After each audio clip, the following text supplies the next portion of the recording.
Hello guys, welcome to another video of stock market friends. Kiyasa retail limited guys, इस IPO का आज day 3 का subscription आप इन्होंने जानेंगे। लाइव सब्सक्रिप्शन जीएमपी कितना चल रहा है, लिस्टिंग कितना मिलेगा, परफॉर्मेंस कैसे अप्लाई करें या फिर नहीं लास्ट डे है तो फाइनल डिसीजन क्या ले, इन सभी पॉइंट्स को डिस्कस करेंगे। और ये कोई रिकमेंडेशन वीडियो नहीं, इसलिए जो भी फाइनल डिसीजन होगा अपने रिस्क पर लीजिएगा। चलिए फ्रेंड्स, वीडियो को स्टार्ट करते हैं।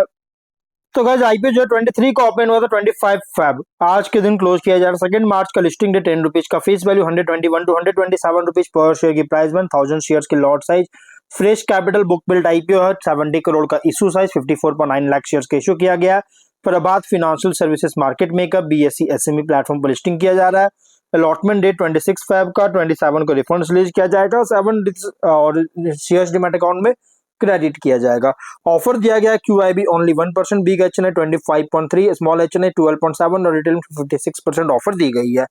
रिटेल ओनली 2 लॉट अप्लाई कर सकते हैं। 2000 शेयर्स में 2.5 लाख रुपीज पे करना पड़ेगा। Small HNI minimum 3 lot apply कर सकते हैं, 3.8 लाख रुपीज पे करना पड़ेगा। मैक्सिमम 7 लॉट अप्लाई कर सकते हैं, 8.9 लाख रुपीज पे करना पड़ेगा। Big HNI minimum 8 lot apply कर सकते हैं, 10.1 लाख रुपीज पे करना पड़ेगा। मैक्सिमम का कोई लिमिट नहीं है। अगर हम लेकिन हाँ, retail small HNI big HNI अगर 5 टाइम सब्सक्राइब होता है तो small HNI only 3 lot, big HNI only 8 lot allotment किया जाएगा अगर 5 टाइम सब्सक्राइब होता है तो। अगर हम सब्सक्रिप्शन की बात करेंगे तो कंपनी में सब्सक्रिप्शन क्यूआईबी में फुल्ली सब्सक्राइब, बाकी अदर कैटेगरीज में under subscribe. QIB only fully subscribe 1 time हो चुका है, 52,000 शेयर्स बीट किया 66 लाख का। स्मॉल बिग एचएनआई 83% सब्सक्राइब है, 11.6 लाख शेयर्स बीट किया 14.7 करोड़ का। स्मॉल एचएनआई 15% सब्सक्राइब है, 1.1 लाख शेयर्स बीट किया 1.3 करोड़ का। रिटेल में 59% सब्सक्राइब है, 18 लाख शेयर्स का बीट किया 23 करोड़ का। देखिए, सिर्फ क्यूआईबी में फुल्ली सब्सक्राइब, बाकी अदर कैटेगरीज में अंडर सब्सक्राइब देखने को मिल रही है। अगर हम बात करें गाइस कंपनी के टोटल सब्सक्रिप्शन का, तो 60% सब्सक्राइब करता हुआ देखने को मिला है। 31.2 लाख शेयर्स बीट किया 39.6 करोड़ का। 951 एप्लीकेशन सबमिट हुआ है। तो गाइस कंपनी का सब्सक्रिप्शन ओवरऑल अंडर देखने को मिल रहा है, अंडर सब्सक्राइब देखने को मिल रही है।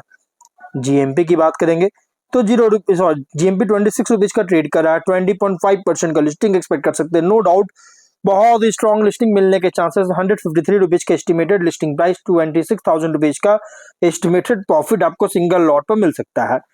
बिजनेस में मैं ज्यादा कुछ बात नहीं करूंगा क्योंकि ऑलरेडी मैंने वीडियो बना रखा है। वैसे मैं बता देता हूँ, कंपनी जो है अगर हम बात करें तो एथनिक ब्रांड्स का मार्केटिंग में एंगेज है और wide range of apparel, footwear, accessories exclusively design किया गया वुमेन के लिए ऑफर कर रही है। और B2B B2C दोनों सेगमेंट में ऑपरेट करता है। 124 आउटलेट्स है कंपनी के पास और ई कॉमर्स प्लेटफॉर्म भी प्रोवाइड करता है। ई कॉमर्स में भी कंपनी सेल करती है। फाइनेंशियल अगर देखिएगा तो 24 में 85 करोड़ का रेवेन्यू, 5.7 करोड़ का प्रॉफिट, 25 में 120.7 करोड़ का रेवेन्यू, 8.4 करोड़ का प्रॉफिट। फर्स्ट हाफ में 58 करोड़ का रेवेन्यू, 6.6 करोड़ का प्रॉफिट है। फाइनेंशियल अगर देखा जाए तो टॉप एंड बॉटम लाइन में कंसिस्टेंट ग्रोथ देखने को मिल रहा है, स्टेबल अच्छी ग्रोथ देखने को मिल रही है। अब कंपनी का ऑब्जेक्टिव क्या है, देखिए mainly company pan India player बनने के लिए आउटलेट्स का स्लीव एक्सपेंशन करना चाहता है, बहुत तेजी से एक्सपेंशन करने जा रही है। और अगर हम बात करेंगे इस कंपनी के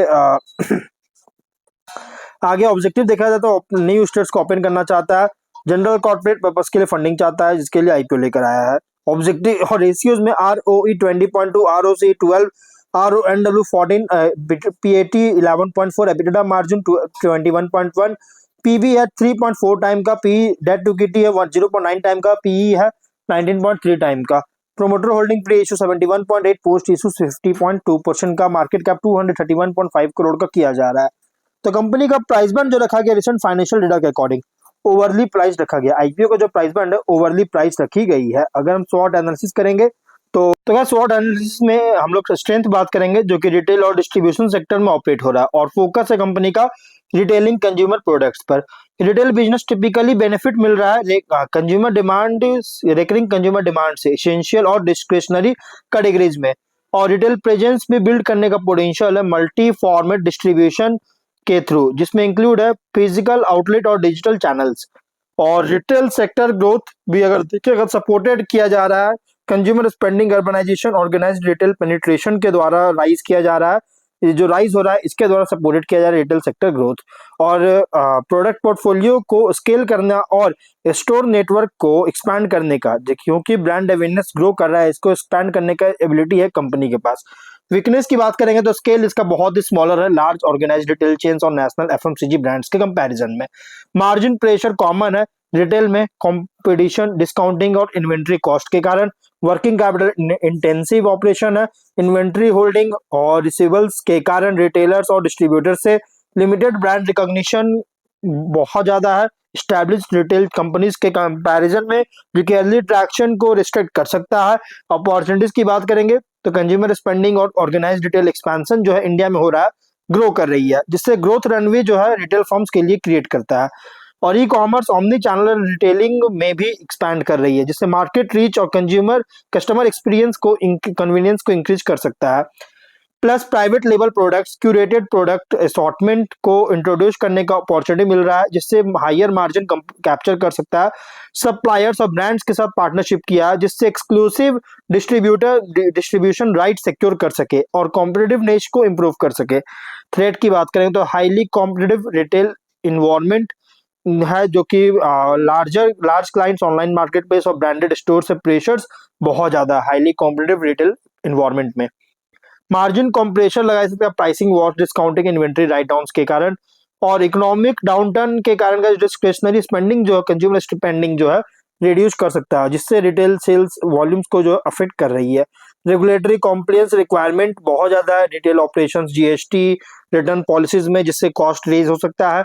पीयर कॉन्टेक्स्ट अगर करें तो लार्ज ऑर्गेनाइज से कंपेयर करें तो स्मॉलर है ये कंपनी, जो है स्मॉलर है कियासा, लेकिन हाँ मोर फोकस है और कॉम्पिटिटिव स्ट्रेंथ लाइक करता है एजिलिटी और टारगेटेड प्रोडक्ट रेंज पर। स्केल पर कम्पीट नहीं कर रहा है क्योंकि स्केल जो है बहुत छोटा है, इसकी वजह से। मिड टीयर से कंपेयर करेंगे तो प्राइसिंग, प्रोडक्ट मेक से कस्टमर एक्सपीरियंस पर कंपीट कर रही है। सक्सेस डिपेंड करता है efficient execution, strong supply chain relationship पर। इन्वेस्टर के लिए आईपीओ रिप्रेजेंट कर रहा है कंज्यूमर रिटेल प्ले टाइड है कंजम्पशन ट्रेंड्स और ऑर्गेनाइज्ड रिटेल ग्रोथ पर। ग्रोथ पोटेंशियल तभी होगा जब expansion, cost control, competitive differentiation खुद को करेगा, अदरवाइज थोड़ा सा इंपैक्ट कर सकता है। कंपनी जो है ना ये थोड़ा रिस्की आईपीओ तो है, लेकिन हाँ लॉन्ग टर्म आईपीओ है, इसलिए जो भी फाइनल डिसीजन लीजिएगा अपने रिस्क पर लीजिएगा, ये कोई रिकमेंडेशन वीडियो नहीं है। तो मिलते हैं नेक्स्ट वीडियो में, टिल देन बाय बाय।